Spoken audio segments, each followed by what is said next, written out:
Hey, what's up? This is Ricardo at Parts People, and in this video, we'll outline the steps for completing a part replacement on your Dell PC. Visit our website and use this coupon for a 5% off discount.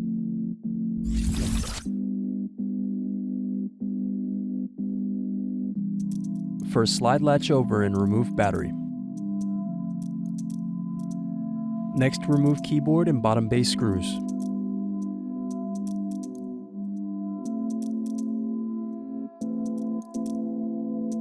Using a small pointed object, press through the keyboard screw hole to loosen the keyboard. Then turn over and unplug keyboard.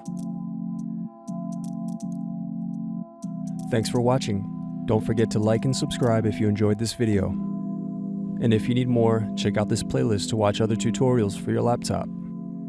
You can also click here to find parts for your laptop at partspeople.com.